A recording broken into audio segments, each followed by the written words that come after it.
冇錯啊，下 B，我而家喺 Dubai。其實呢一期係好矛盾嘅，因為一方面我好想 po 出嚟，因為成個行程我未想象過咁好玩。但係第二方面我超唔想 po 出嚟，因為今次係 Insta 360叫咗成班數碼博主去玩，好多人都勁 pro 啦 ，and there's me，no，I mean I'm pro。係成班都係勁專業嘅人，跟住多咗我一個自稱時尚博主。我其實已經睇晒佢哋啲片㗎啦，我真係自愧不如。但唔緊要，我已經揾到我嘅意義啦，就係作為真係數碼白痴，我用開傻瓜機嘅啫。究竟呢部啱唔啱我咧？咁我價值俾唔到人啦，情緒價值俾啲啊。所以在這趟旅程，我是7分主。我哋今日嘅唯一一個任務係快啲識咗啲朋友先。你要喝點水嗎 ？OK， 謝謝。我人生第一次同成班博主去旅行，完全係翻返去學生時代。特別係食飯咧，如果你冇朋友咧，就冇人同我哋坐噶啦，所以我大膽去識朋友。當然要識啲攝影技術好勁嘅朋友。老師教了我超級多關於相機嘅東西 ，OK， 以後我就拜託他啦。朋友識好路都好行啲啊！好啦，杜拜之旅正式開始。我覺得如果佢哋 plan 得呢個行程咧，咁就一定唔係俾顏值博主去噶啦，因為佢絕對會整花晒你啲妝，同埋基本上啲片咧都唔會見到呢個顏值噶。咁俾乜博主去咧？梗係我呢啲又有顏值又有實力。你睇下拍啲片幾靚，但係通常拍啲片靚咧，唔係話我揸機揸得靚啦，而係部相機靚咯。例如呢一部嘅防震功能，如果唔係睇到我個樣咁恐懼咧，你都唔知佢係好震噶嗬。好中意杜晒幕啦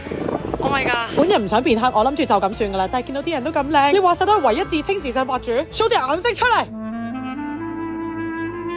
諗下都係算啦，我哋今日做實力博主，唔做顏值博主咯。點啊？都唔係好差啫嘛。喂，今次係我人生第一次嚟沙漠，佢啲山係幼過海灘2萬倍，亦都擁有我呢一生人睇過最靚嘅日落。非常之慶幸今次我揸住嘅係 Ace Pro 2，之前啲運動相機影夜晚簡直係，但係今次佢哋同徠卡鏡頭聯名，所以以後唔係淨係朝早晏晝撒狗糧，現在晚上也撒狗糧。同埋我呢啲傻瓜用戶都唔係好識調色㗎啦，呢條4分鐘嘅片我都係冇調色㗎，唔係因為我懶，而係我真係唔識，但係都達到呢個效果真係幾叻。杜拜夜晚嘅沙漠真係好多嘢你都想象唔到，例如呢個好正嘅肚皮舞，由於唔可以擺上呢度，所以就由我嚟演繹下。咁我以為沙漠啲動物咧都冇咩脾氣噶，但原來佢哋好大脾氣噶嘛。駱駝咪以為好溫順啊 ？No， 你坐上去嗰陣時刺激過個山車。我哋去一個營地啦，個營地裏面係包晒所有嘢，大家一定要去，我覺得幾好玩。唔知呢日就係最杜拜嘅一日，我哋好似好 rich 咁樣，飲咗杯黃金咖啡，發覺黃金咖啡同其他咖啡一樣味嘅，仲會令我啲牙變做金牙，大家唔使試。第二個我想做嘅嘢就係成為沙漠公主，去賣衫嗰陣時俾你睇下我嘅講價實力咯，大哥。No， 佢啱啱話幾多錢話？80 we buy 啦 ，80。We friends。佢梗係想同我做 friend 啦。我咁易俾人氹，原來啲人話咧一砍到10蚊，跟住嗰度30蚊就差唔多啦。係邊個同我講嘅咧？我是 cat， 是 cat 吧？喺杜拜都撞到你哋 ，You guys are everywhere， I love you。本身心情有啲 sad 嘅，見到你哋之後咧，心情都好翻晒。繼續工作。呢個話晒都係運動相機嚟㗎嘛。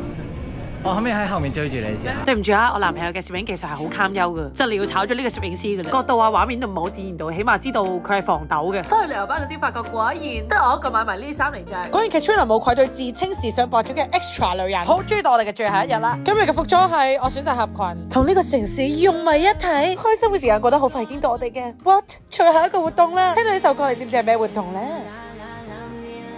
冇錯就係直升機，因為冇錯，其實我個衫係特登想襯個耳機，因為重申多次，我係自稱時尚博主，但係呢一刻我係數碼博主。Ace Pro 2好正嘅點，在於佢細粒，啲 setting 又簡單易明，最重要係咩？可以 flip screen，可以一直睇咗個靚樣，同埋佢係史上第一個運動相機可以用8K 去錄嘢，咁你唔使理嗰啲咩光圈啊、光唔知乜乜乜，你睇下上面你就要理啦。如果唔係就會超曝光，但係下面你完全唔使理㗎。我一錄畫面就係咁㗎啦，同埋佢咧廣告嗰時唔會扭曲我個樣啦。平時相機最多錄到咁嘅大細嘅啫。嗱，雖然我知道我冇其他數碼博主咁種草你們，我肯定種草我自己。以後我一定會帶呢個相機去旅行，同我用開部相機搭檔嚟影波，帶你睇更加廣闊、更加靚嘅世界。點啊，大家其實 Katrina 都唔係咁差啫，還是沒丟臉的吧？應該。好啦，love you。